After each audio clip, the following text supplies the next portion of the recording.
મારી જગદંબા માં તુજો ગણી, મારી જગદંબા માં તુજો ગણી, મારી જપીએ તિહારાજ જગદંબા માં તુજો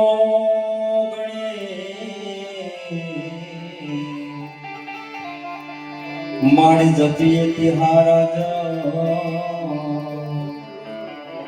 અખંડ માણી તારા દીવડા ભળે માડી પર ગઠયા પોયા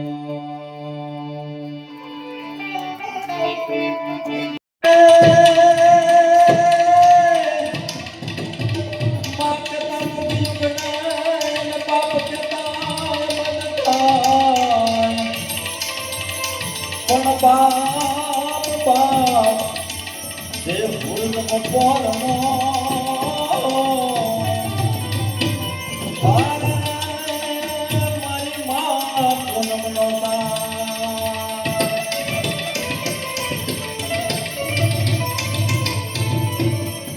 પણ હોત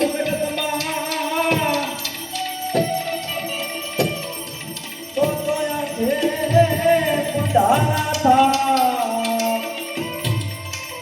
એ પણ બાપ ના હોત જગતમાં એ તો નાનપણ યળેલા અરે તો નાનપણ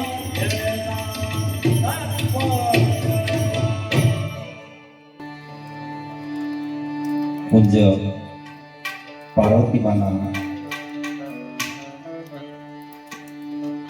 આત્માના કલ્યાણ માટે આજે સદન ભગત તેમજ એમના મોટા ભાઈ આજે સંતવાણી ભજન જે સત્સંગ દિવસે રાખેલો ખૂબ જ આનંદ કરાયો. જનક બાપુ તેમજ ભાવસરભાઈ, યમરાજભાઈ અને આપણા મુન્ના બાપુ, કારણ કે એ બધા ભજનીક અને બધાને ખબર જ છે ગામનાને કે અમે કટપીસ વાળા છે, ટાંકા ન આપીએ. ટાંકા તો એની પાસે મિલ ભેગા છે, આપણે કટપીસ આપીએ. ઓર્કેસ્ટ્રા હોય કે આખ્યાન હોય ગમે તેમાં કટપીસ સમાજમાં હોય અને કટપીસનો અત્યારે જમાનો છે. ટાંકા કોઈને પણ ભજન છે એ તો ભવસાગર તારી દે. ઓલું રંગ બે રંગી કહેવાય, ઘડીક રંગ ચડી જાય અને ઘડીક ઉતરી જાય. એટલે એક બે કટપીસ આપી પછી ફરી વખત ભજનના દોર ઉપર જાઓ.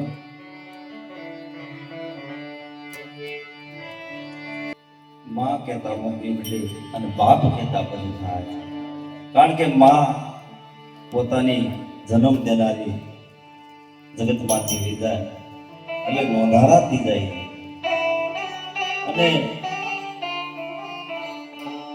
નાનો મોટો શોખ હોય તો માં પૂરા કરે. જે કઈ ખાવું પીવું આપણને ભાવતું હોય તો માં આપે અને એનો તેને સ્વર્ગવાસ થાય ત્યારે એ તો જગતમાં હાવ નોંધારા બની જાય. બાપ લાડનો લડાવે, કાલાવાલા નો કરે, પણ મીઠો ઠપકો આપે ને જિંદગી ગાળી દે સરસભાઈ. એટલે નાનપણથી મા બાપ ભૈયા જાય ત્યારે એની કિંમત થાય, જ્યારે આપણો ખૂણો ખાલી થઈ જાય ત્યારે એની કિંમત થાય. એવા પાર્વતીમાં ખૂબ જ સરળ સ્વભાવના અને ખૂબ, હું તો ક્યારેક જાતો કોઈ ઓળખી જતા આખ્યાન તમે એ છે ને, હું બાપ મને દેખાય તો દેખાય અને અવાજ પણ તારો ઓળખી જાવ છું. તું અમારા વીરાભાઈ દીકરો છે ને એવા સગન ભગત ને કીધું બા હજી ઓળખી જાય, 100 વર્ષની ઉંમર થઈ ગઈ છતાં એટલે કીધું છે કે મીઠા મધુ ને મીઠા મેવલારેનો યથી મીઠી છે મોરે માત જો જનની નિજોડ સકે નહીં જડે એ યાદની નિજોડ સખી નહીં જડે. અને ફરી વખત કવિએ કેવી શબ્દો નીકળે કે યમુના નમીર તો વધે ગટેલો. આ સરખો હોય મારે જનનીનો પ્રવાહ જો જનની નિજોડ સકે નહીં જડે. અરે રે આ જનની નિજોડ સકે નહીં જડે. કારણ કે જગતમાં ભાઈઓ કુટુંબ પરિવાર બધા વાલા મિત્રો બધા હોય. મહાભારતમાં પણ ભાઈઓ કુટુંબ હતા અને એમની એક નાનકડી એવી વાત કહી પછી મારા શબ્દને વિરામ આપી દઉં.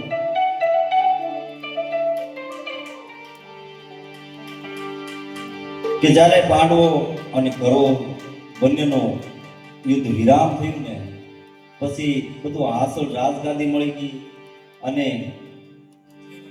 પછી પાંડવોએ ધોળા વસ્ત્ર પહેરી અને કીધું કે હવે હેમાળે હાથ ગાળવા આવી જાઓ. એ હાલ્યા હતા ત્યારે શું બનાવ બને છે એ વાત કરી છે ભાઈ. એવા હેમાળા કે પાંડવો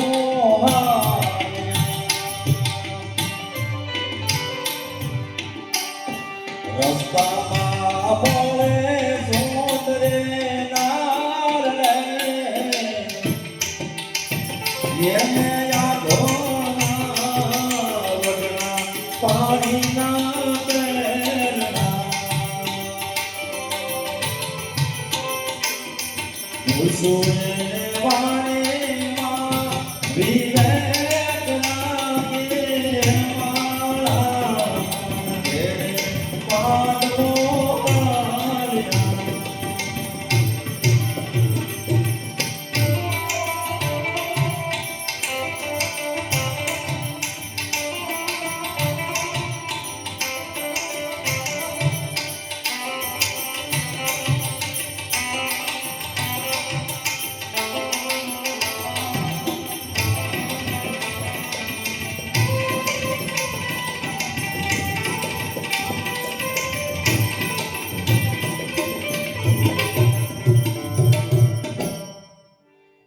પાંડવો આગળ જાય અને એમની સુંદરી નાર મળે અને કહે છે, પૂછે છે કે આ તમે ક્યાં જાઓ છો?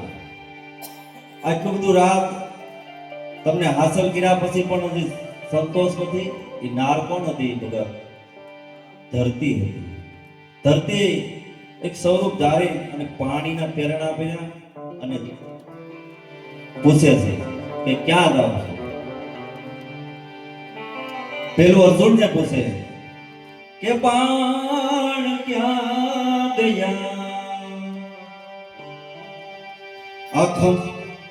આ માથે મુગટ નથી અને નથી કાય ખંભે કસરીનો કેસ આ ગદા ક્યાં ગઈ જે કોરમો સહાર્યા? પૂછ્યું એને દ્રૌપદીને એક વાત રે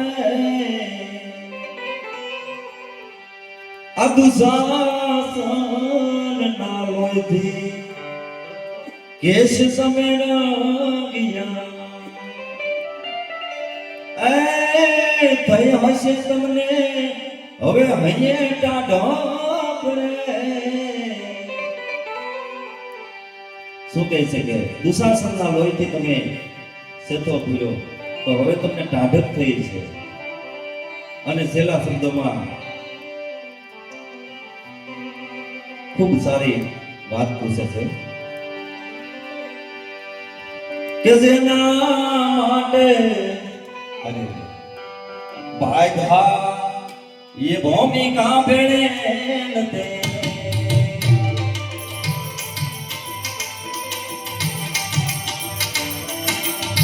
हाथ रहना પાડા એ ભૂમિકા ભણે જેના માટે આયુને મારી દેતા ભત્રીજાને મારી દેતી ભૂમિ તો હારી ઘડી લીધી ને કાય આરે કરું છું એ યાનો કાયાનો પથેલી અબલા નાર હે એવા હેમાલા કે પાંડવો આલિયા પૂછો ને મારે માં એક વાત ને એવા હેમાલા કે પાંડવો આલિયા પાંડવો